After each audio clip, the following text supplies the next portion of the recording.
Super ਸਮਿਟਰੀ theory ਦੇ ਭਾਗ 2 ਵਿੱਚ ਤੁਹਾਡਾ ਸਵਾਗਤ ਹੈ।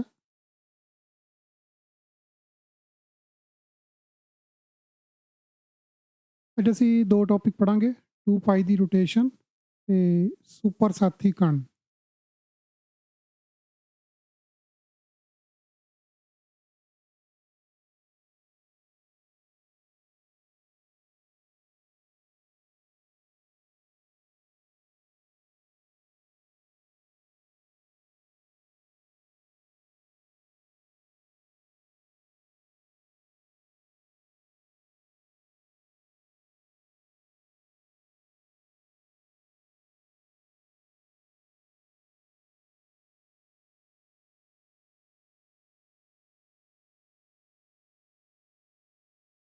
ਆਓ ਸ਼ੁਰੂਆਤ ਕਰਦੇ ਹਾਂ 2 ਪਾਈ ਦੀ ਰੋਟੇਸ਼ਨ ਤੋਂ।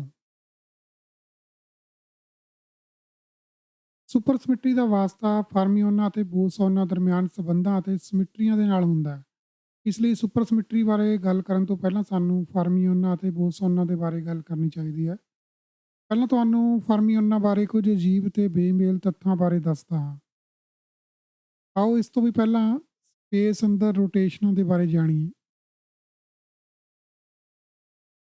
ਅਸੀਂ ਸੋਚਦੇ ਹਾਂ ਕਿ 2 ਪਾਈ ਦੀ ਰੋਟੇਸ਼ਨ ਦਾ ਅਰਥ ਹੈ ਕੁਝ ਵੀ ਰੋਟੇਸ਼ਨ ਨਾ ਹੋਣਾ, ਪਰ ਇਹ ਸੱਚ ਨਹੀਂ ਹੈ।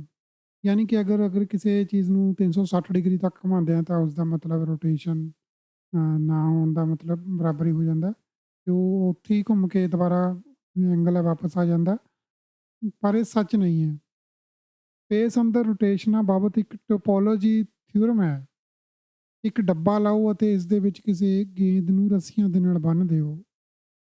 ਇਸ ਨੂੰ ਜੇਕਰ 2 ਪਾਈ ਜਿੰਨਾ ਘੁਮਾਇਆ ਜਾਵੇ ਤਾਂ ਇਸ ਵਿੱਚ ਪਏ ਰੱਸੀਆਂ ਦੇ ਉਲਝਾਅ ਨੂੰ ਠੀਕ ਨਹੀਂ ਕੀਤਾ ਜਾ ਸਕਦਾ, ਪਰ 4 ਪਾਈ ਰੋਟੇਸ਼ਨ ਦੇ ਨਾਲ ਅਜਿਹਾ ਕੀਤਾ ਜਾ ਸਕਦਾ ਹੈ।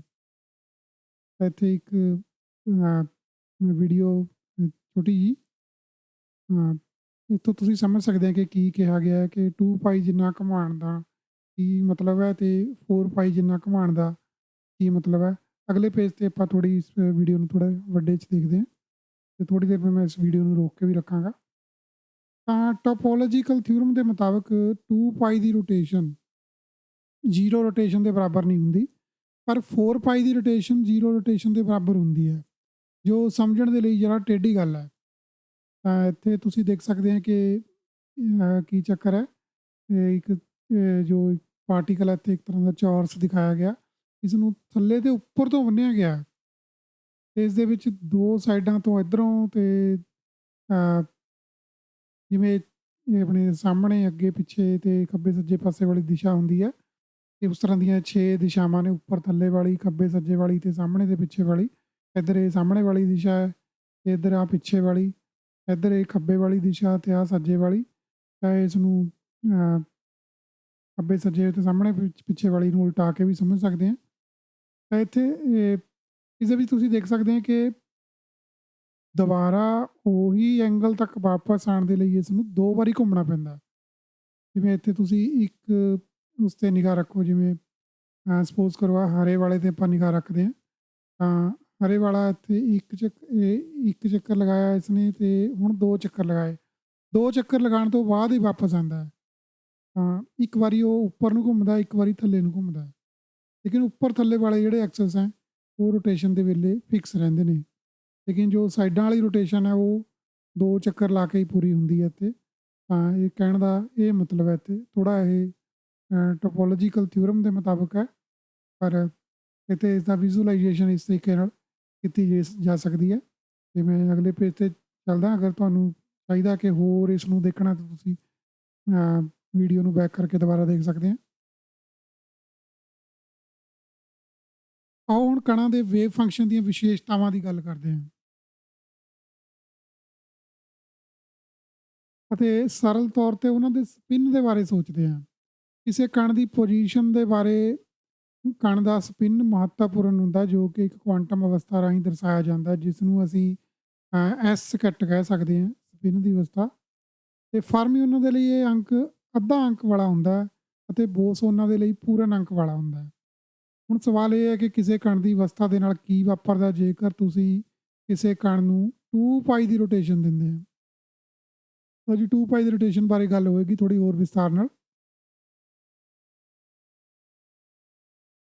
ਕਿਸੇ ਪ੍ਰਯੋਗਸ਼ਾਲਾ ਦੇ ਵਿੱਚ ਤੁਸੀਂ ਇਲੈਕਟ੍ਰੋਨ ਨੂੰ 2 ਪਾਈ ਦੀ ਰੋਟੇਸ਼ਨ ਕਿਵੇਂ ਦੇ ਸਕਦੇ ਹੋ?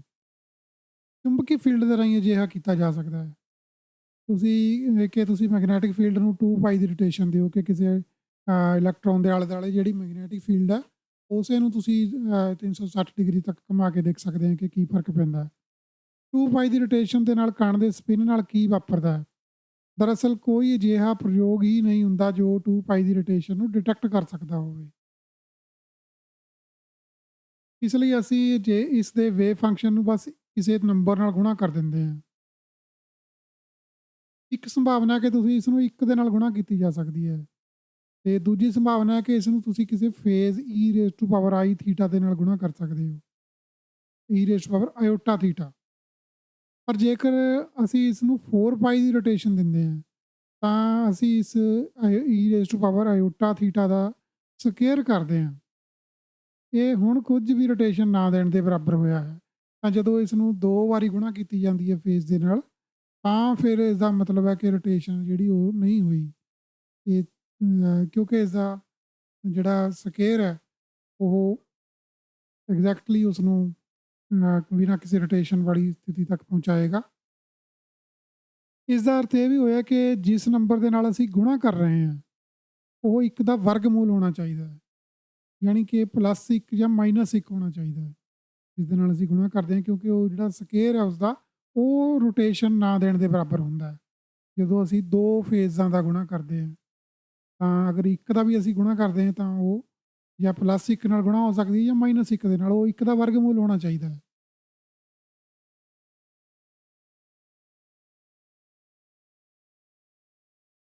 ਤਾਂ ਸਾਡੇ ਕੋਲ 2 ਸੰਭਾਵਨਾਵਾਂ ਹਨ। ਜਦੋਂ ਕਿਸੇ ਕਣ ਨੂੰ 2 ਪਾਈ ਦੀ ਰੋਟੇਸ਼ਨ ਦਿੱਤੀ ਜਾਂਦੀ ਹੈ ਤਾਂ ਸਾਡੇ ਕੋਲ 2 ਪੋਸੀਬਿਲਿਟੀਆਂ। ਤਾਂ ਇਹ ਸਿਰਫ ਸਪਿਨ ਹੁੰਦਾ ਹੈ ਜਿਸ ਨੂੰ ਜਾਂ ਤਾਂ +1 ਦੇ ਨਾਲ ਗੁਣਾ ਕੀਤਾ ਜਾ ਸਕਦਾ ਹੈ ਜਾਂ ਫਿਰ -1 ਦੇ ਨਾਲ ਗੁਣਾ ਕੀਤਾ ਜਾ ਸਕਦਾ ਹੈ। ਤਾਂ ਇੱਥੇ ਸਪਿਨ ਹੈ ਜਿਹੜਾ ਹੈ ਜਾਂ ਤਾਂ +1 ਦੇ ਨਾਲ ਗੁਣਾ ਕਰਕੇ ਲਿਖ ਸਕਦੇ ਹਾਂ ਅਸੀਂ, ਜਾਂ ਫਿਰ ਸਪਿਨ ਨੂੰ ਅਸੀਂ -1 ਦੇ ਨਾਲ ਗੁਣਾ ਕਰਕੇ ਵੀ ਲਿਖ ਸਕਦੇ ਹਾਂ। ਕੀ ਤੁਸੀਂ ਕਦੇ ਕਿਸੇ ਸੰਭਾਵਿਤ ਤੱਤ ਦਾ ਕੋਈ ਪ੍ਰਯੋਗਿਕ ਅਬਜ਼ਰਵੇਬਲ ਨਤੀਜਾ ਸੋਚਦੇ ਹੋ ਜੋ ਕਿਸੇ ਕਣ ਦਾ ਵੇਵ ਫੰਕਸ਼ਨ ਆਪਣਾ ਚਿੰਨ੍ਹ ਬਦਲ ਲੈਂਦਾ ਹੋਵੇ ਜਦੋਂ ਕਣ ਨੂੰ ਘੁਮਾਇਆ ਜਾਂਦਾ? ਤਾਂ ਇੱਥੇ ਇੱਕ ਪ੍ਰਯੋਗ ਆਏਗਾ ਅੱਗੇ। ਇਹ ਆਮ ਤੌਰ ਤੇ ਪੂਰੀ ਤਰ੍ਹਾਂ ਗੈਰ ਭੌਤਿਕੀ ਆਪਰੇਸ਼ਨ ਮੰਨਿਆ ਜਾਂਦਾ ਹੈ, ਜਿਸ ਨੂੰ ਕਦੇ ਡਿਟੈਕਟ ਨਹੀਂ ਕੀਤਾ ਜਾ ਸਕਦਾ। ਦੂਜੇ ਸ਼ਬਦਾਂ ਦੇ ਵਿੱਚ ਇਹ ਪ੍ਰਯੋਗ ਕਰੋ। ਹੁਣ ਇੱਥੇ ਇੱਕ ਪ੍ਰਯੋਗ ਆਏਗਾ ਬੜਾ ਇੰਟਰਸਟਿੰਗ, ਕਿ ਡਬਲ ਸਲਿਟ ਐਕਸਪੈਰੀਮੈਂਟ ਦੀ ਤਰ੍ਹਾਂ ਹੀ ਹੈ ਪਰ ਥੋੜਾ ਡਿਫਰੈਂਟ ਹੈ ਉਸ ਤੋਂ। ਇੱਕੋ ਤਰ੍ਹਾਂ ਦੇ ਨਾਲ ਤਿਆਰ ਕੀਤੇ ਗਿਆ ਇਲੈਕਟ੍ਰੋਨਾਂ ਦਾ ਸਾਰਾ ਪਰਿਵਾਰ ਲਓ। ਅੱਧਿਆਂ ਨੂੰ ਇੱਕ ਮੈਗਨੈਟਿਕ ਫੀਲਡ ਦੇ ਵਿੱਚ ਰੱਖ ਕੇ ਮੈਗਨੈਟਿਕ ਫੀਲਡ ਨੂੰ 2 ਪਾਈ ਘੁਮਾ ਦਿਓ ਅਤੇ ਬਾਕੀ ਅੱਧਿਆਂ ਦੇ ਨਾਲ ਕੁਝ ਨਾ ਕਰੋ। ਕੋਈ ਵੀ ਫਰਕ ਨਹੀਂ ਪਏਗਾ। ਪਰ ਤੁਸੀਂ ਕੁਝ ਹੋਰ ਵੀ ਕਰ ਸਕਦੇ ਹੋ। ਤੁਸੀਂ 2 ਸਲਿੱਟ ਪ੍ਰਯੋਗ ਕਰ ਸਕਦੇ ਹੋ। ਇੱਕ ਡਬਲ ਸਲਿੱਟ ਵਾਲਾ ਐਕਸਪੈਰੀਮੈਂਟ ਇੱਥੇ ਆ ਰਿਹਾ ਹੈ। ਇੱਕ ਇਲੈਕਟ੍ਰੋਨ ਲਓ ਜੋ ਇੱਕ ਜਾਂ ਤਾਂ ਇੱਕ ਸਲਿੱਟ ਦੀ ਵਿੱਚ ਨੂੰ ਲੰਘਦਾ ਹੋਵੇ ਜਾਂ ਫਿਰ ਦੂਜੀ ਸਲਿੱਟ ਰਾਹੀਂ ਲੰਘ ਸਕਦਾ ਹੈ। ਲੰਘਦੇ ਵਕਤ ਉਸ ਨੂੰ ਦੇਖਣਾ ਨਹੀਂ ਹੈ, ਨਹੀਂ ਤਾਂ ਫਿਰ ਸਕਰੀਨ ਦੇ ਉੱਤੇ ਇੰਟਰਫੇਰੈਂਸ ਪੈਟਰਨ ਨਸ਼ਟ ਹੋ ਜਾਏਗਾ। ਹੁਣ ਅਸੀਂ ਇੱਕ ਸਲਿੱਟ ਤੋਂ ਬਾਅਦ ਇਲੈਕਟ੍ਰੋਨ ਦੇ ਸਕਰੀਨ ਤੇ ਪਹੁੰਚਣ ਤੋਂ ਪਹਿਲਾਂ ਇੱਕ ਮੈਗਨੈਟਿਕ ਫੀਲਡ ਰੱਖ ਦਿੰਦੇ ਹਾਂ ਤੇ ਦੂਜੀ ਸਲਿੱਟ ਤੇ ਬਾਅਦ ਵੀ ਇੱਕ ਹੋਰ ਮੈਗਨੈਟਿਕ ਫੀਲਡ ਰੱਖ ਦਿੰਦੇ ਹਾਂ। ਤਾਂ ਅਸੀਂ 2 ਮੈਗਨੈਟਿਕ ਫੀਲਡਾਂ ਰੱਖ ਦਿੰਦੇ ਹਾਂ ਦੋਵੇਂ ਸਲਿੱਟਾਂ ਤੋਂ ਬਾਅਦ ਸਕਰੀਨ ਦੇ ਪਹੁੰਚਣ ਤੋਂ ਪਹਿਲਾਂ। ਇੱਥੇ ਮੈਂ ਫੋਟੋ ਇਸਦੀ ਬਣਾਈ ਨਹੀਂ ਹੈਗੀ, ਤੁਸੀਂ ਐਵੇਂ ਹੀ ਸਮਝ ਸਕਦੇ ਹੋ, ਇਸ ਨੂੰ ਕਾਫੀ ਵਾਰ ਦੇਖ ਚੁੱਕੇ ਹੋਵੋਗੇ ਇਸਦੀ ਫੋਟੋ।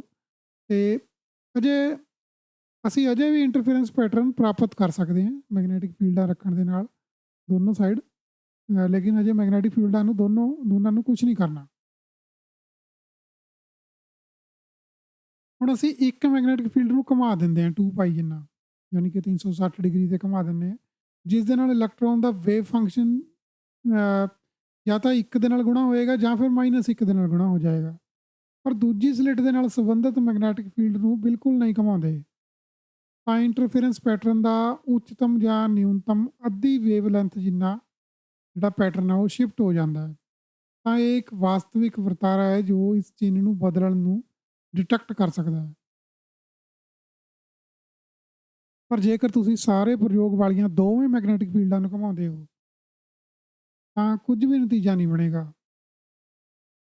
ਇਹ ਇਸ ਗਣਿਤਿਕ ਬਣਤਰ ਇਹ ਗਿਣਤਕ ਇਹ ਗਿਣਤਕ ਇਸ ਗਣਿਤਿਕ ਬਣਤਰ ਦੇ ਨਾਲ ਮਿਲਦਾ ਜੁਲਦਾ ਹੀ ਪ੍ਰਯੋਗ ਹੈ, ਜਿਸ ਵਿੱਚ ਤੁਸੀਂ ਕਿਸੇ ਗੇਂਦ ਨੂੰ ਘੁਮਾਉਂਦੇ ਆ, ਜਿਵੇਂ ਉਹ ਪਹਿਲਾਂ ਵੀਡੀਓ ਦਿਖਾਈ ਸੀ ਗੇਂਦ ਵਾਲੀ।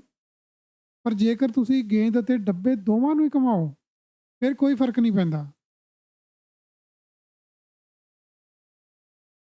ਇੱਥੇ ਇਹ ਗੱਲ ਜ਼ਰੂਰ ਸੋਚਣ ਵਾਲੀ ਹੈ ਕਿ ਇਲੈਕਟ੍ਰੋਨ ਵਰਗੇ ਫਰਮੀਓਨ ਕਿਸ ਤਰ੍ਹਾਂ ਯਾਦ ਰੱਖਦੇ ਹੋਣਗੇ ਕਿ ਉਹਨਾਂ ਨੇ 2 ਪਾਈ ਜਿੰਨੀ ਰੋਟੇਸ਼ਨ ਘੁੰਮ ਲਈ ਹੈ। ਇਹ ਇੱਕ ਕਾਫੀ ਸੋਚਣ ਵਾਲੀ ਗੱਲ ਹੈ ਕਿ ਇਲੈਕਟ੍ਰੋਨਾਂ ਨੂੰ ਯਾਦ ਰਹਿੰਦਾ ਕਿ ਉਹਨਾਂ ਨੇ ਅੱਧੀ ਰੋਟੇਸ਼ਨ ਲੈ ਲਈ ਹੈ। ਆਓ ਹੁਣ ਇੱਕ ਹੋਰ ਸਵਾਲ ਵੱਲ ਪਰਤਦੇ ਹਾਂ ਜੋ ਫਾਈਨਮੈਨ ਡਾਇਗਰਾਮਾਂ ਦੇ ਬਾਬਤ ਹੈ।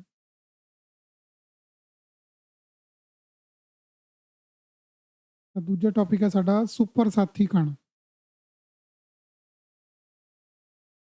ਇਹ ਫੇਨਮੈਨ ਡਾਇਗਰਾਮ ਬਹੁਤ ਸਰਲ ਹੈ, ਜਿਸ ਦੇ ਵਿੱਚ ਕੋਈ ਬਾਹਰੀ ਰੇਖਾਵਾਂ ਨਹੀਂ ਹੈ ਤੇ 2 ਡਾਇਗਰਾਮ ਬਣਾਏ ਗਏ ਨੇ। ਇਹ ਕਿਸੇ ਫਰਮੀਓਨ ਦੇ ਵੀ ਹੋ ਸਕਦੇ ਨੇ ਤੇ ਕਿਸੇ ਫੋਟੋਨ ਦੇ ਵੀ ਹੋ ਸਕਦੇ ਨੇ। ਇਹ ਸਿੰਗਲ ਬੰਦ ਲੂਪ ਹੈ ਜੋ ਇਲੈਕਟ੍ਰੋਨ ਦਾ ਵੀ ਹੋ ਸਕਦਾ ਹੈ ਤੇ ਫੋਟੋਨ ਦਾ ਵੀ ਹੋ ਸਕਦਾ ਹੈ।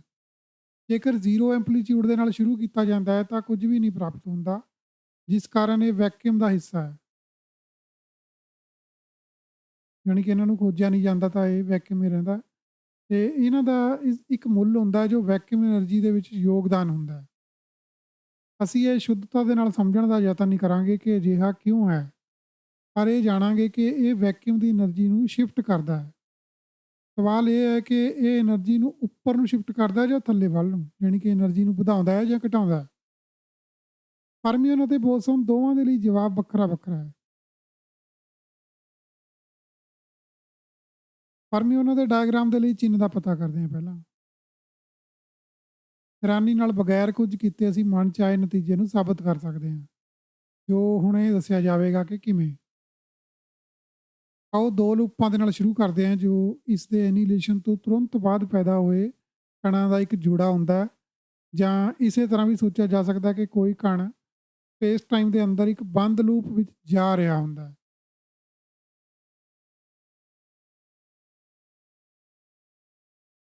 ਆਓ ਅਸੀਂ ਇੱਕ ਲੂਪ ਦੇ ਨਾਲ ਸੰਬੰਧਿਤ ਚਿੰਨ੍ਹ ਬਾਰੇ ਪੁੱਛੀਏ ਜੋ ਪੋਜ਼ਿਟਿਵ ਜਾਂ ਨੈਗੇਟਿਵ ਹੋ ਸਕਦਾ ਹੈ।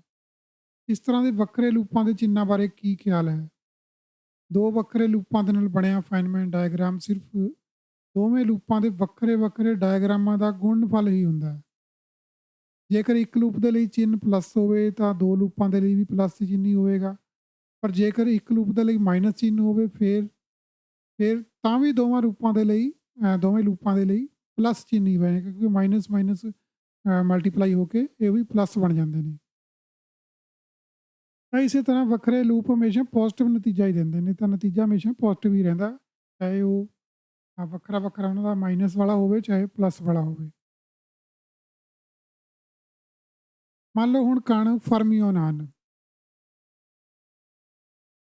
ਤੇ ਕਿਸੇ ਸਿਸਟਮ ਦੇ ਐਂਪਲੀਟਿਊਡ ਨੂੰ ਕੀ ਫਰਕ ਪੈਂਦਾ ਜੇਕਰ ਤੁਸੀਂ 2 ਬੋਸਨ ਕਣਾਂ ਨੂੰ ਆਪਸ ਵਿੱਚ ਬਿਠਾ ਦਿੰਦੇ ਹੋ। ਬੋਸਨ ਕਣਾਂ ਦੇ ਲਈ ਵੇਵ ਫੰਕਸ਼ਨ ਹਮੇਸ਼ਾ ਸਿਮੈਟ੍ਰਿਕ ਰਹਿੰਦਾ ਹੈ, ਯਾਨੀ ਕਿ ਉਹਨਾਂ ਨੂੰ ਬਿਠਾਉਣ ਤੇ ਚਿੰਨ੍ਹ ਪੋਜ਼ਿਟਿਵ ਹੀ ਰਹਿੰਦਾ ਹੈ। ਫਰਮੀਓਨਾਂ ਦੇ ਮਾਮਲੇ ਵਿੱਚ ਚਿੰਨ੍ਹ ਬਦਲ ਜਾਂਦਾ ਹੈ। ਜੇ ਫੋਟੋਨ, ਜਿਵੇਂ ਇੱਕ ਫੋਟੋਨ ਇੱਥੇ ਸਪੋਜ਼ ਕਰੋ ਵੈਸੇ ਫਰਮੀਓਨ ਦੀ ਫੋਟੋ ਬਣਾਈ ਗਈ ਹੈ ਕਿ ਫਰਮੀਓਨ ਕਣ ਸਪੋਜ਼ ਕਰੋ ਇੱਥੇ ਦੁਬਾਰਾ ਆਪਣੇ ਆਪ ਨੂੰ ਮਿਲਣ ਤੋਂ ਇਲਾਵਾ ਦੂਜੇ ਕਣ ਦੇ ਰਸਤੇ ਨੂੰ ਅਖਤਿਆਰ ਕਰ ਲੈਂਦਾ ਤੇ ਇਸ ਤਰੀਕੇ ਨਾਲ ਜਿਹੜਾ ਇਹ 2 ਲੂਪ ਸੀਗੇ ਇਹ ਸਿੰਗਲ ਲੂਪ ਬਣ ਜਾਂਦਾ ਹੈ। ਕਿਉਂਕਿ ਫਰਮੀਓਨ ਵੇਵ ਫੰਕਸ਼ਨ ਐਂਟੀ ਸਿਮੈਟ੍ਰਿਕ ਰਹਿੰਦਾ ਹੈ, ਉਸਦਾ ਚਿੰਨ੍ਹ ਬਦਲ ਜਾਂਦਾ ਹੈ। ਇਸ ਲਈ ਅਸੀਂ 2 ਚੀਜ਼ਾਂ ਦੀ ਤੁਲਨਾ ਕਰ ਸਕਦੇ ਹਾਂ। ਪਹਿਲੀ ਚੀਜ਼ ਇਹ ਹੈ ਕਿ ਬੋਸਨ ਕਣਾਂ ਨੂੰ ਬਿਠਾਉਣ ਦੀ ਲੋੜ ਨਹੀਂ ਪੈਂਦੀ, ਕਿਉਂਕਿ ਉਹ ਪੋਜ਼ਿਟਿਵ ਹੀ ਰਹਿੰਦੇ ਨੇ ਉਹਨਾਂ ਨੂੰ ਬਿਠਾਉਣ ਤੋਂ ਬਾਅਦ ਵੀ। ਦੂਜੀ ਚੀਜ਼ ਹੈ ਕਿ ਅਸੀਂ ਲੂਪਾਂ ਨੂੰ ਬੰਦ ਕਰਨ ਲੱਗੇ ਇਹਨਾਂ ਨੂੰ ਆਪਸ ਵਿੱਚ ਬਿਠਾ ਦਿੰਦੇ ਹਾਂ। ਹੁਣ ਇਹ 2 ਲੂਪਾਂ ਦੀ ਜਗ੍ਹਾ ਇੱਕੋ ਲੂਪ ਬਣ ਜਾਂਦਾ, ਪਰ ਇਸ ਤਰ੍ਹਾਂ ਨਾਲ ਇਸ ਦਾ ਚਿੰਨ੍ਹ ਮਾਈਨਸ ਹੋਣਾ ਚਾਹੀਦਾ ਕਿਉਂਕਿ ਦੋਵੇਂ ਹੀ ਕਣਾਂ ਦਾ ਚਿੰਨ੍ਹ ਬਦਲ ਜਾਂਦਾ ਹੁਣ। ਪਰ ਬੋਸਨ ਕਣਾਂ ਦੇ ਨਾਲ ਬਣੇ ਇਸ ਤਰ੍ਹਾਂ ਦੇ ਸਿੰਗਲ ਲੂਪ ਦੇ ਐਂਪਲੀਟਿਊਡ ਦਾ ਚਿੰਨ੍ਹ ਪੋਜ਼ਿਟਿਵ ਹੀ ਰਹਿੰਦਾ ਹੈ। ਇਸ ਦੇ ਨਤੀਜੇ ਮਹੱਤਵਪੂਰਨ ਨਿਕਲਦੇ ਹਨ। ਇਹ ਦੱਸਦਾ ਹੈ ਕਿ ਕਿਸੇ ਫਰਮੀਓਨਾਂ ਦੇ ਲੂਪ ਦਾ ਵੈਕਿਊਮ એનર્ਜੀ ਦੇ ਵਿੱਚ ਯੋਗਦਾਨ ਨੈਗੇਟਿਵ ਰਹਿੰਦਾ ਹੈ, ਜਦੋਂ ਕਿ ਬੋਸੋਨਾਂ ਦੇ ਲੂਪ ਦਾ ਯੋਗਦਾਨ ਪੋਜ਼ਿਟਿਵ ਰਹਿੰਦਾ ਹੈ। ਤਾਂ ਇਸ ਤੋਂ ਇਹ ਨਤੀਜਾ ਨਿਕਲਦਾ ਹੈ ਕਿ ਜਿਹੜੇ ਫਰਮੀਓਨ ਨੇ, ਇਹਨਾਂ ਦਾ ਜਦੋਂ ਲੂਪ ਬਣਦਾ ਇਸ ਤਰ੍ਹਾਂ ਦਾ, ਤਾਂ ਇਹ એનર્ਜੀ ਨੂੰ ਅ, ਵਧਾ ਦਿੰਦੇ ਹੈ, ਤੇ ਫਰਮੀਓਨ ਘਟਾ ਦਿੰਦੇ ਨੇ, ਤੇ ਬੋਸੋਨ એનર્ਜੀ ਨੂੰ ਵਧਾ ਦਿੰਦੇ ਨੇ। ਇਹ ਬਹੁਤ ਦਿਲਚਸਪ ਹੈ ਕਿ ਕੁਦਰਤ ਦੇ ਅੰਦਰ ਵੈਕਿਊਮ એનર્ਜੀ ਬਹੁਤ ਘੱਟ ਹੈ, ਜਿਸ ਨੂੰ ਅਸੀਂ ਡਾਰਕ એનર્ਜੀ ਕਹਿੰਦੇ ਹਾਂ। ਇੱਕ ਕਮਰੇ ਵਿੱਚ ਇਸ ਦੀ ਮਾਤਰਾ ਨਾ ਮਾਤਰ ਹੀ ਹੁੰਦੀ ਹੈ, ਤਾਂ ਇਸ ਨੂੰ ਵੈਕਿਊਮ એનર્ਜੀ ਨੂੰ ਡਾਰਕ એનર્ਜੀ ਵੀ ਕਿਹਾ ਜਾਂਦਾ ਹੈ।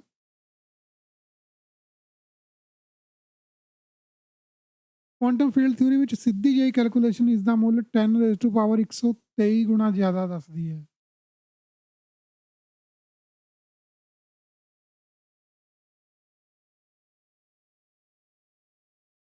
ਘੱਟੋ ਘੱਟ ਇੱਕ ਦਿਲਚਸਪ ਚੀਜ਼ ਜੋ ਕੁਆਂਟਮ ਫੀਲਡ ਥਿਊਰੀ ਦੱਸਦੀ ਹੈ ਸਾਨੂੰ, ਉਹ ਇਹ ਹੈ ਕਿ ਜਵਾਬ ਜਾਂ ਤਾਂ ਪੋਜ਼ਿਟਿਵ ਹੋ ਸਕਦਾ ਹੈ ਜਾਂ ਨੈਗੇਟਿਵ ਹੋ ਸਕਦਾ ਹੈ। ਫਰਮੀਓਨਾਂ ਦੇ ਲਈ ਨੈਗੇਟਿਵ ਅਤੇ ਬੋਸੋਨਾਂ ਦੇ ਲਈ ਪੋਜ਼ਿਟਿਵ ਹੋ ਸਕਦਾ ਹੈ। ਜਵਾਬ ਕਣਾਂ ਦੇ ਬਾਰੇ ਕਈ ਕਿਸਮ ਦੇ ਵੇਰਵਿਆਂ ਤੇ ਨਿਰਭਰ ਕਰਦਾ ਹੈ, ਜਿਵੇਂ ਕਣਾਂ ਦੇ ਪੁੰਜ, ਕਣਾਂ ਦੇ ਚਾਰਜ ਉੱਤੇ ਨਿਰਭਰ ਕਰਦੇ ਹੋ ਸਕਦਾ ਜਿਹੜਾ ਜਵਾਬ ਹੈ। ਪਰ ਘੱਟੋ ਘੱਟ ਸਾਨੂੰ ਪੋਜ਼ਿਟਿਵ ਅਤੇ ਨੈਗੇਟਿਵ ਚਿੰਨ੍ਹ ਪ੍ਰਾਪਤ ਕਰਨ ਦਾ ਇੱਕ ਤਰੀਕਾ ਮਿਲ ਗਿਆ ਹੈ ਕਿ ਇਹ ਆਪਸ ਵਿੱਚ ਕੈਂਸਲ ਹੋ ਕੇ 10⁻123 ਗੁਣਾ ਮੁੱਲ ਨੂੰ ਘਟਾ ਦਿੰਦੇ ਆ। ਘੱਟੋ ਘੱਟ ਅਸੀਂ ਇਹ ਲੱਭ ਲਿਆ ਹੈ ਕਿ ਬੋਸਨ ਅਤੇ ਫਰਮੀਓਨ ਜੇਕਰ ਬਿਲਕੁਲ ਬਰਾਬਰ ਮਾਤਰਾ ਦੇ ਵਿੱਚ ਹੋਵੇ, ਤਾਂ ਪੋਜ਼ਿਟਿਵ ਅਤੇ ਚਿੰਨ੍ਹ ਬਰਾਬਰ ਯੋਗਦਾਨ ਪਾ ਕੇ ਵੈਕਿਊਮ એનર્ਜੀ ਨੂੰ ਪੂਰੀ ਤਰ੍ਹਾਂ ਜ਼ੀਰੋ ਹੀ ਕਰ ਸਕਦੇ ਆ। ਪਰ ਸ਼ਾਇਦ ਇਹ ਤੁਹਾਡੇ ਦਿਮਾਗ ਵਿੱਚ ਇੱਕ ਕਲਪਨਾ ਪੈਦਾ ਕਰਦਾ ਹੈ ਕਿ ਸ਼ਾਇਦ ਫਰਮੀਓਨ ਅਤੇ ਬੋਸੋਨ ਕਣਾਂ ਦੇ ਦਰਮਿਆਨ ਬਹੁਤ ਕੁਝ ਕੈਂਸਲ ਹੁੰਦਾ ਹੈ, ਅਤੇ ਇਨ ਜ਼ੀਰੋ ਤੱਕ ਦੇ ਕੈਂਸਲ ਹੋਣ ਦੇ ਵਾਸਤੇ ਹਰੇਕ ਬੋਸੋਨ ਕਣ ਦੇ ਵਾਸਤੇ ਇੱਕ ਫਰਮੀਓਨ ਕਣ ਹੋਣਾ ਚਾਹੀਦਾ ਹੈ, ਜਿਸ ਦਾ ਪੁੰਜ ਬਰਾਬਰ ਦਾ ਹੋਣਾ ਚਾਹੀਦਾ ਹੈ। ਇਹ ਡਾਇਗਰਾਮ ਕਣ ਦੇ ਪੁੰਜ ਉੱਤੇ ਨਿਰਭਰ ਕਰਦੇ ਹਨ। ਸਾਨੂੰ ਇਹ ਜਾਣਨ ਦੀ ਜ਼ਰੂਰਤ ਨਹੀਂ ਪੈਂਦੀ ਕਿ ਇਹ ਕਣ ਦੇ ਪੁੰਜ ਉੱਤੇ ਕਿਵੇਂ ਨਿਰਭਰ ਕਰਦੇ ਹਨ, ਪਰ ਜੇਕਰ ਹਰੇਕ ਬੋਸੋਨ ਕਣ ਦੇ ਲਈ ਬਿਲਕੁਲ ਬਰਾਬਰ ਦੇ ਮੁੱਲ ਵਾਲਾ ਇੱਕ ਫਰਮੀਓਨ ਕਣ ਹੋਵੇ, ਜਿਸ ਦੇ ਹੋਰ ਗੁਣ ਵੀ ਮਿਲਦੇ ਹੋਣ, ਤਾਂ ਅਸੀਂ ਕਲਪਨਾ ਕਰ ਸਕਦੇ ਹਾਂ ਜਾਂ ਸਮਝ ਸਕਦੇ ਹਾਂ ਕਿ ਫਿਰ ਥਿਊਰੀ ਵੈਕਿਊਮ એનર્ਜੀ ਨੂੰ ਜ਼ੀਰੋ ਬਣਾ ਸਕਦੀ ਹੈ। ਇਹ ਉਹਨਾਂ ਚੀਜ਼ਾਂ ਵਿੱਚੋਂ ਇੱਕ ਹੈ ਜੋ ਸੁਪਰ ਸਿਮੈਟਰੀ ਥਿਊਰੀ ਜਿਨ੍ਹਾਂ ਨੂੰ ਹੱਲ ਕਰਨ ਦਾ ਯਤਨ ਕਰਦੀ ਹੈ, ਕਿ ਇਹ ਵੈਕਿਊਮ એનર્ਜੀ ਪ੍ਰਤੀ ਯੋਗਦਾਨ ਨੂੰ ਜ਼ੀਰੋ ਤੱਕ ਕੈਂਸਲ ਕਰ ਸਕਦੀ ਹੈ। ਕੁਦਰਤ ਦੇ ਅੰਦਰ ਅਸੀਂ ਸ਼ੁੱਧ ਨਿਸ਼ਚਿਤਤਾ ਦੇ ਨਾਲ ਜਾਣਦੇ ਹਾਂ ਕਿ ਹਰੇਕ ਕਣ ਦੇ ਲਈ ਕੋਈ ਅਕਸ ਕਣ ਜਾਂ ਰਿਫਲੈਕਟਡ ਕਣ ਨਹੀਂ ਹੁੰਦਾ, ਯਾਨੀ ਕਿ ਹਰੇਕ ਬੋਸਨ ਦੇ ਲਈ ਇੱਕੋ ਜਿਹੇ ਗੁਣਾਂ ਦੇ ਵਾਲਾ ਕੋਈ ਫਰਮੀਓਨ ਨਹੀਂ ਹੈ। ਉਦਾਹਰਨ ਦੇ ਤੌਰ ਤੇ ਕੀ ਕੋਈ ਕੁਦਰਤ ਵਿੱਚ ਅਜਿਹਾ ਕਣ ਹੈ ਜਿਸ ਦਾ ਇਲੈਕਟ੍ਰੋਨ ਜਿੰਨਾ ਇਲੈਕਟ੍ਰਿਕ ਚਾਰਜ ਹੋਵੇ, ਪਰ ਫਿਤਰਤ ਬੋਸਨ ਵਾਲੀ ਹੋਵੇ? ਅਸੀਂ ਜਾਣਦੇ ਹਾਂ ਕਿ ਅਜਿਹਾ ਨਹੀਂ ਹੈ। ਇਸੇ ਤਰ੍ਹਾਂ ਬੋਸਨ ਕਣਾਂ ਦੇ ਮਾਮਲੇ ਵਿੱਚ ਪੁੰਜ ਨੂੰ ਕੁਆਡਰੈਟਿਕ ਡਾਇਵਰਜੈਂਸਾਂ ਪੈਦਾ ਕਰਨ ਦੇ ਵਾਲੇ ਫੈਨਮੈਨ ਡਾਇਗਰਾਮ ਭਾਰੀ ਪੁੰਜ ਪੈਦਾ ਕਰਦੇ ਹਨ, ਜੋ ਇੱਕ ਸਮੱਸਿਆ ਹੈ ਜਿਸ ਨੂੰ ਹੱਲ ਕਰਨ ਦੇ ਲਈ ਇਸ ਵਾਸਤੇ ਇੱਕ ਰੀਨੋਰਮਲਾਈਜੇਸ਼ਨ ਥਿਊਰੀ ਘੜਨ ਦੀ ਲੋੜ ਪੈਂਦੀ ਹੈ, ਕਿ ਬੋਸਨ ਕਣ ਭਾਰੀ ਪੁੰਜ ਨੂੰ ਪ੍ਰਾਪਤ ਨਾ ਕਰ ਸਕਣ। ਜਿਵੇਂ ਅਸੀਂ ਕੁਝ ਪਹਿਲਾਂ ਵੀ ਚਰਚਾ ਕੀਤੀ ਕਿ ਫਰਮੀਓਨ ਕਣਾਂ ਦੇ ਲਈ ਉਹਨਾਂ ਦੀ ਖੱਬੇ ਸੱਜੇ ਵਾਲੀ ਸਵਿੱਚ ਵਾਲੀ ਵਿਸ਼ੇਸ਼ਤਾ ਦੇ ਕਾਰਨ ਕਿਸੇ ਫਰਮੀਓਨ ਕਣ ਦੀ ਸਵੈ એનર્ਜੀ ਅਨੰਤ ਨਹੀਂ ਹੋਵੇਗੀ। ਉਦਾਹਰਨ ਦੇ ਤੌਰ ਤੇ ਜੇਕਰ ਤੁਸੀਂ ਕਿਸੇ ਜ਼ੀਰੋ ਪੁੰਜ ਵਾਲੇ ਫਰਮੀਓਨ ਤੋਂ ਸ਼ੁਰੂ ਕਰੋ, ਤਾਂ ਇਹ ਪੁੰਜ ਪ੍ਰਾਪਤ ਹੀ ਨਹੀਂ ਕਰਦਾ। ਮੰਨ ਲਓ ਕਿਸੇ ਕਾਰਨ ਸਦਕਾ ਤੁਹਾਡੀ ਥਿਊਰੀ ਦੀ ਕਲਪਨਾ ਇਸ ਤਰ੍ਹਾਂ ਕੀਤੀ ਜਾਂਦੀ ਹੈ ਕਿ ਸਭ ਤਰ੍ਹਾਂ ਦੀ ਨਾਰਮਲਾਈਜੇਸ਼ਨ ਕਰਨ ਤੋਂ ਬਾਅਦ ਵੀ ਥਿਊਰੀ ਦੇ ਅੰਦਰ ਅ, ਬਣਤਰ ਜ਼ਰੂਰਤ ਥਿਊਰੀ ਅੰਦਰ ਬਣਤਰ ਜ਼ਰੂਰਤ ਜਿੰਨੀ ਸਿਮਿਟਰੀ ਹੋਵੇ ਕਿ ਫਰਮੀਓਨ ਅਤੇ ਬੋਸਨ ਕਣ ਜੋੜਿਆਂ ਵਿੱਚ ਯਾਤਰਾ ਕਰਦੇ ਹੋਣ ਅਤੇ ਹਮੇਸ਼ਾ ਬਰਾਬਰ ਦਾ ਪੁੰਜ ਰੱਖਦੇ ਹੋਣ, ਫਿਰ ਫਰਮੀਓਨ ਕੋਈ ਪੁੰਜ ਨਹੀਂ ਪ੍ਰਾਪਤ ਕਰ ਸਕਦੇ। ਜੇਕਰ ਇਹ ਸ਼ੁਰੂ ਵਿੱਚ ਕੋਈ ਪੁੰਜ ਨਾ ਰੱਖਦੇ ਹੋਣ, ਤਾਂ ਬੋਸਨ ਕਣਾਂ ਦੇ ਲਈ ਵੀ ਇਹੀ ਸੱਚ ਹੋਣਾ ਚਾਹੀਦਾ ਹੈ। ਕਿਉਂ? ਮੈਂ ਇਹ ਨਹੀਂ ਕਹਿੰਦਾ ਕਿ ਅਸੀਂ ਅਜਿਹੀ ਥਿਊਰੀ ਨਹੀਂ ਰਚ ਸਕਦੇ, ਜਾਂ ਅਸੀਂ ਅਜਿਹੀ ਥਿਊਰੀ ਰਚ ਸਕਦੇ ਹਾਂ, ਕਿਉਂਕਿ ਸਵੈ ਪਰਸਪਰ ਕਿਰਿਆ, ਸਵੈ ਇੰਟਰੈਕਸ਼ਨ ਦੇ ਨਾਲ ਬੋਸਨ ਪੁੰਜ ਪ੍ਰਾਪਤ ਕਰ ਲੈਂਦੇ ਹਨ, ਪਰ ਫਰਮੀਓਨ ਅਜਿਹਾ ਨਹੀਂ ਕਰਦੇ। ਪਰ ਤੁਸੀਂ ਇਹ ਕਲਪਨਾ ਕਰ ਸਕਦੇ ਹੋ, ਵਿਭਿੰਨ ਫਾਈਨਮੈਨ ਡਾਇਗਰਾਮ ਲਓ ਜੋ ਬੋਸਨ ਦੀ ਸਵੈ ਐਨਰਜੀ ਪ੍ਰਤੀ ਯੋਗਦਾਨ ਪਾਉਂਦੇ ਹੋਣ। ਇੱਥੇ ਡਾਇਗਰਾਮ ਲਿਆ ਗਿਆ, ਤੁਸੀਂ ਇਸ ਡਾਇਗਰਾਮ ਤੇ ਵਿਚਾਰ ਕਰ ਸਕਦੇ ਹੋ, ਜਿਸ ਦੇ ਵਿਚਕਾਰ ਇੱਕ ਬੋਸਨ ਲੂਪ ਬਣਾਉਂਦਾ ਹੋਵੇ।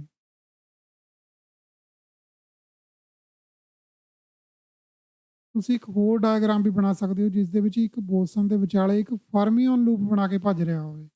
ਇੱਥੇ ਇੱਕ ਬੋਸਨ ਦੇ ਵਿੱਚ ਇੱਕ ਫਰਮੀਓਨ ਲੂਪ ਬਣਾਉਂਦਾ, ਉਸ ਤੋਂ ਬਾਅਦ ਦੁਬਾਰਾ ਫਿਰ ਇਹ ਫਰਮੀਓਨ ਬਣ ਜਾਂਦਾ। ਫਰਮੀਓਨ ਅਤੇ ਬੋਸਨ ਕਣ ਇਹਨਾਂ ਲੂਪਾਂ ਦੇ ਲਈ ਉਲਟ ਚਿੰਨ੍ਹ ਰੱਖਦੇ ਹਨ। ਇਸ ਲਈ ਇਹ ਕਲਪਨਾ ਕੀਤੀ ਜਾ ਸਕਦੀ ਹੈ ਕਿ ਜੇਕਰ ਹਰੇਕ ਸਟੇਜ ਉੱਤੇ ਜ਼ਰੂਰਤ ਜਿੰਨੀ ਸਮਿਟਰੀ ਹੋਵੇ, ਤਾਂ ਬੋਸਨ ਕਣਾਂ ਦੀਆਂ ਐਨਰਜੀਆਂ ਦਾ ਰੱਦ ਹੋਣਾ ਵੀ ਇਸੇ ਤਰ੍ਹਾਂ ਹੋ ਸਕਦਾ ਹੈ। ਜੇਕਰ ਸਾਥੀ ਫਰਮੀਓਨ ਅਤੇ ਬੋਸਨ ਕਣਾਂ ਦੇ ਪੁੰਜ ਇਨ-ਬਿਨ ਬਰਾਬਰ ਨਾ ਵੀ ਹੋਣ, ਪਰ ਕਾਫੀ ਮਿਲਦੇ ਜੁਲਦੇ ਹੋਣ, ਤਾਂ ਵੀ ਕਾਫੀ ਰਕਮਾਂ ਜ਼ੀਰੋ ਦੇ ਨੇੜੇ ਤੱਕ ਕੈਂਸਲ ਹੋ ਸਕਦੀਆਂ ਹਨ, ਤਾਂ ਜੋ ਬੋਸਨ ਕਣਾਂ ਨੂੰ ਵਿਸ਼ਾਲ ਪੁੰਜ ਪ੍ਰਾਪਤ ਕਰਨ ਤੋਂ ਰੋਕਿਆ ਜਾ ਸਕੇ। ਸੁਪਰ ਸਮਿਟਰੀ ਥਿਊਰੀ ਇਹੀ ਵਿਚਾਰ ਰੱਖਦੀ ਹੈ ਕਿ ਹਰੇਕ ਕਣ ਦਾ ਇੱਕ ਸੁਪਰ ਸਾਥੀ ਹੋਣਾ ਚਾਹੀਦਾ ਹੈ, ਜੋ ਉਲਟ ਅੰਕੜੇ ਰੱਖਦਾ ਹੋਵੇ। ਇਹ ਸੁਪਰ ਸਮਿਟਰੀ ਫਰਮੀਓਨ ਕਣਾਂ ਨੂੰ ਬੋਸਨ ਕਣਾਂ ਦੇ ਨਾਲ ਅਜਿਹੇ ਤਰੀਕੇ ਨਾਲ ਰਿਲੇਟ ਕਰਦੀ ਹੈ ਕਿ ਹਰੇਕ ਬੋਸਨ ਇੱਕ ਫਰਮੀਓਨ ਸੁਪਰ ਸਾਥੀ ਰੱਖਦਾ ਹੈ। ਕਣਾਂ ਦੇ ਸੁਪਰ ਸਾਥੀਆਂ ਦੀ ਸ਼ੁੱਧ ਪੁੰਜ ਸਮਾਨਤਾ ਸਦਕਾ ਅਸੀਂ ਵੈਕਿਊਮ એનર્ਜੀ ਵਰਗੀਆਂ ਚੀਜ਼ਾਂ ਨੂੰ ਸ਼ੁੱਧਤਾ ਦੇ ਨਾਲ ਕੈਂਸਲ ਕਰ ਸਕਦੇ ਹਾਂ। ਇੱਕ ਸਫਲ ਕਲਪਨਾ ਕਿ ਜੋ ਚੀਜ਼ਾਂ ਇਹਨਾਂ ਵਰਤਾਰਿਆਂ ਨੂੰ ਵਿਸ਼ਾਲ ਹੋਣ ਤੋਂ ਕੰਟਰੋਲ ਕਰਦੀਆਂ ਹਨ, ਫਰਮੀਓਨਾਂ ਅਤੇ ਬੋਸੋਨਾਂ ਦੇ ਦਰਮਿਆਨ ਰੱਦ ਹੋਣਾ ਹੈ। ਇਸ ਦਾ ਗਣਿਤ ਬਹੁਤ ਅਮੂਰਤ ਕਿਸਮ ਦਾ ਹੈ, ਜੋ ਕਠਨ ਨਹੀਂ ਹੈ। ਪ੍ਰਯੋਗਸ਼ਾਲਾ ਦੇ ਵਿੱਚ ਕਦੇ ਵੀ ਕੋਈ ਸੁਪਰ ਸਾਥੀ ਕਣ ਖੋਜਿਆ ਨਹੀਂ ਗਿਆ ਹੈ। ਜਿਵੇਂ ਤੁਹਾਨੂੰ ਦੱਸਿਆ ਹੈ ਕਿ ਕਿਵੇਂ ਕਿਸੇ ਇਲੈਕਟ੍ਰੋਨ ਦੇ ਸੁਪਰ ਸਾਥੀ ਬੋਸੋਨ ਨੂੰ ਡਿਟੈਕਟ ਕੀਤਾ ਜਾਣਾ ਹੋ ਸਕਦਾ ਹੈ। ਇੱਕ ਇਲੈਕਟ੍ਰੋਨ ਦਾ ਜੋੜਾ ਆਪਸ ਵਿੱਚ ਟਕਰਾਇਆ ਜਾਵੇ, ਜੋ ਇੱਕ ਵਰਚੁਅਲ ਫੋਟੋਨ ਜੋ ਵਰਚੁਅਲ ਫੋਟੋਨ ਨੂੰ ਪੈਦਾ ਕਰਨ, ਜੋ ਇਲੈਕਟ੍ਰੋਨ ਦੇ ਸੁਪਰ ਸਾਥੀ ਚਾਰਜ ਵਾਲੇ ਕਣ ਬਣਾ ਦੇਵੇ। ਇੱਥੇ ਦੋ ਇਲੈਕਟ੍ਰੋਨਾਂ ਨੂੰ ਟਕਰਾ ਕੇ ਇੱਕ ਵਰਚੁਅਲ ਫੋਟੋਨ ਬਣਾਇਆ ਜਾਂਦਾ, ਜੋ ਉਸਦੇ ਅੱਗੇ ਉਸਦਾ ਫਿਰ ਇਹ ਉਸਦਾ ਸੁਪਰ ਸਾਥੀ ਬਣਾ ਦਿੰਦਾ। ਇੱਕ ਇਲੈਕਟ੍ਰੋਨ ਦਾ ਜੋੜਾ ਆਪਸ ਵਿੱਚ ਟਕਰਾਇਆ ਜਾਵੇ, ਜੋ ਇੱਕ ਵਰਚੁਅਲ ਫੋਟੋਨ ਪੈਦਾ ਕਰਨ, ਜੋ ਇਲੈਕਟ੍ਰੋਨ ਦੇ ਸੁਪਰ ਸਾਥੀ ਚਾਰਜ ਵਾਲੇ ਕਣ ਬਣਾ ਦੇਵੇ। ਇਹ ਦੋ ਕਣ ਸੁਪਰ ਸਾਥੀ ਬਣਾ ਦਿੰਦਾ ਹੈ ਇਲੈਕਟ੍ਰੋਨਾਂ ਦੇ। ਇਹ ਇਸ ਲਈ ਕਦੇ ਵੀ ਨਹੀਂ ਖੋਜੇ ਗਏ, ਕਿਉਂਕਿ ਇਹ ਕਣ ਬਹੁਤ ਭਾਰੀ ਹੋ ਸਕਦੇ ਹਨ, ਜਿਨ੍ਹਾਂ ਨੂੰ ਪੈਦਾ ਕਰਨ ਲਈ ਕੋਈ ਵੀ ਪ੍ਰਯੋਗ ਇੰਨੀ એનર્ਜੀ ਨਹੀਂ ਪੈਦਾ ਕਰ ਸਕਿਆ। ਇਹਨਾਂ ਦਾ ਕਿੰਨਾ ਪੁੰਜ ਹੋਵੇਗਾ?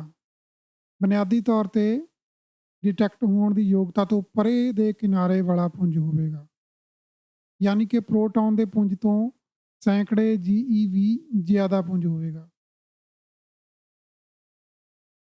ਸਾਰੇ ਸੁਪਰ ਸਾਥੀ ਇੰਨੇ ਜ਼ਿਆਦਾ ਭਾਰੀ ਹੁੰਦੇ ਹਨ ਕਿ ਦੇਖੇ ਨਹੀਂ ਜਾ ਸਕਦੇ, ਜੋ ਸੱਚਮੁੱਚ ਚੰਗੀ ਜਾਣਕਾਰੀ ਲੱਗਦਾ, ਪਰ ਇਹ ਕੋਈ ਚੰਗਾ ਅਭਿਆਸ ਨਹੀਂ ਹੈ। ਪਰ ਇਹ ਇੰਨੀ ਜ਼ਿਆਦਾ ਬੁਰੀ ਗੱਲ ਵੀ ਨਹੀਂ ਹੈ ਕਿਉਂਕਿ ਜੇਕਰ ਤੁਸੀਂ ਇਹਨਾਂ ਸੁਪਰ ਸਮਿਟਰਿਕ ਥਿਊਰੀਆਂ ਤੇ ਨਜ਼ਰ ਪਾਓ, ਤਾਂ ਤੁਸੀਂ ਖੋਜਦੇ ਹੋ ਕਿ ਕੁਝ ਕਣ ਕੁਦਰਤੀ ਵਿਸ਼ੇਸ਼ਤਾ ਰੱਖਦੇ ਹਨ ਕਿ ਉਹ ਕੇਵਲ ਹਿਗਜ਼ ਮਕੈਨਿਜ਼ਮ ਤੋਂ ਹੀ ਪੁੰਜ ਪ੍ਰਾਪਤ ਕਰ ਸਕਦੇ ਹਨ। ਬਾਕੀ ਹੋਰ ਕਣ ਹਿਗਜ਼ ਵਰਤਾਰੇ ਤੋਂ ਬਗੈਰ ਹੀ ਪੁੰਜ ਰੱਖ ਸਕਦੇ ਹਨ। ਇਹਨਾਂ ਥਿਊਰੀਆਂ ਤੋਂ ਗਣਿਤਿਕ ਤੌਰ ਤੇ ਪਤਾ ਚੱਲਦਾ ਹੈ ਕਿ ਇਨ-ਬਿਨ ਅੱਧੇ ਕਣ ਆਪਣਾ ਪੁੰਜ ਹਿਗਜ਼ ਮਕੈਨਿਜ਼ਮ ਤੋਂ ਪ੍ਰਾਪਤ ਕਰਦੇ ਹਨ, ਜੋ ਇਹ ਕਹਿਣ ਦਾ ਦੂਜਾ ਤਰੀਕਾ ਹੈ ਕਿ ਉਹ ਜ਼ਰੂਰੀ ਉਦੋਂ ਤੱਕ ਪੁੰਜਹੀਣ ਰਹਿੰਦੇ ਹਨ ਜਦੋਂ ਤੱਕ ਹਿਗਜ਼ ਵਰਤਾਰੇ ਦੀ ਇਲੈਕਟ੍ਰੋਵੀਕ ਦੀ ਤਤਕਾਲ ਸਮਿਟਰੀ ਨਹੀਂ ਟੁੱਟਦੀ, ਅਤੇ ਬਾਕੀ ਅੱਧੇ ਇਸ ਤੋਂ ਬਗੈਰ ਹੀ ਪੁੰਜ ਰੱਖਦੇ ਹਨ। ਇਸ ਲਈ ਇਹ ਕਹਿਣਾ ਲਗਭਗ ਕੁਦਰਤੀ ਗੱਲ ਹੈ ਕਿ ਅੱਧੇ ਕਣ ਬਾਕੀ ਅੱਧੇ ਕਣਾਂ ਨਾਲੋਂ ਜ਼ਿਆਦਾ ਭਾਰੀ ਪੁੰਜ ਵਾਲੇ ਹੋ ਸਕਦੇ ਹਨ। ਸਾਨੂੰ ਇੰਤਜ਼ਾਰ ਕਰਨਾ ਪਏਗਾ ਕਿ ਭਾਰੀ ਕਣ ਦੇਖਣ ਲਈ ਕਿਸ ਤਰ੍ਹਾਂ ਨਾਲ ਲਾਰਜ ਹੈਡਰੋਨ ਕੋਲਾਈਡਰ LHC ਡਿਜ਼ਾਈਨ ਕਰਨਾ ਹੋਵੇਗਾ, ਜਿਸ ਦੇ ਨਾਲ ਹਿਗਸ ਬੋਸਨ ਕਣ ਖੋਜਣ ਦੇ ਲਈ ਡਿਜ਼ਾਈਨ ਕੀਤਾ ਗਿਆ ਸੀ। ਜੇਕਰ ਤੁਸੀਂ ਚਾਹੁੰਦੇ ਹੋ ਕਿ ਸੁਪਰ ਸਿਮੈਟਰੀ ਥਿਊਰੀ ਮੁਤਾਬਕ ਵਿਸ਼ਾਲ ਸਵੈ એનર્ਜੀਆਂ ਨੂੰ ਸੋਧ ਕੇ ਰੱਦ ਕਰਨਾ ਹੋਵੇ, ਤਾਂ ਫਰਮੀਓਨ ਅਤੇ ਬੋਸਨ ਕਣਾਂ ਦੇ ਦਰਮਿਆਨ ਪੁੰਜ ਅੰਤਰ ਜ਼ਿਆਦਾ ਵੱਡਾ ਨਹੀਂ ਹੋਣਾ ਚਾਹੀਦਾ। ਦਰਅਸਲ ਕੁਝ ਸੈਂਕੜੇ GeV ਤੋਂ ਜ਼ਿਆਦਾ ਦਾ ਅੰਤਰ ਨਹੀਂ ਹੋਣਾ ਚਾਹੀਦਾ, ਕਿਉਂਕਿ ਉਸ ਤੋਂ ਪਰੇ ਸੋਧ ਬਹੁਤ ਕਮਜ਼ੋਰ ਰਹੇਗੀ ਕਿ ਵੇਰਵਾ ਦੇ ਸਕੇ ਕਿ ਹਿਗਸ ਬੋਸਨ ਦੀ ਸਵੈ એનર્ਜੀ ਪ੍ਰਯੋਗਿਕ ਕਾਰਨਾਂ ਲਈ ਇੰਨੀ ਵਿਸ਼ਾਲ ਕਿਉਂ ਹੈ। ਇਸ ਇਸ ਲਈ ਜੇਕਰ ਸੁਪਰ ਸਿਮੈਟਰੀ ਨੇ ਹਿਗਸ ਬੋਸਨ ਨੂੰ ਵਿਸ਼ਾਲ ਪੁੰਜ ਪ੍ਰਾਪਤ ਕਰਨ ਤੋਂ ਰੋਕਣਾ ਹੋਵੇ, ਤਾਂ ਕਣਾਂ ਅਤੇ ਕਣਾਂ ਦੇ ਸੁਪਰ ਸਾਥੀ ਕਣਾਂ ਦੇ ਦਰਮਿਆਨ ਪੁੰਜਾਂ ਦਾ ਫਰਕ ਇੰਨਾ ਜ਼ਿਆਦਾ ਨਹੀਂ ਹੋਣਾ ਚਾਹੀਦਾ। ਇਸ ਦੇ ਨਾਲ ਹੀ ਅੱਜ ਦਾ ਭਾਗ 2 ਸਮਾਪਤ ਹੁੰਦਾ ਹੈ। ਅਗਲੇ ਭਾਗ ਵਿੱਚ ਆਪਾਂ ਪ੍ਰੋਪਗੇਟਰ ਬਾਰੇ ਪੜ੍ਹਾਂਗੇ। ਵੀਡੀਓ ਦੇਖਣ ਲਈ ਧੰਨਵਾਦ। ਮਿਲਦੇ ਹਾਂ ਅਗਲਾ ਭਾਗ ਸੁਪਰ ਸਿਮੈਟਰੀ ਭਾਗ 3 ਵਿੱਚ।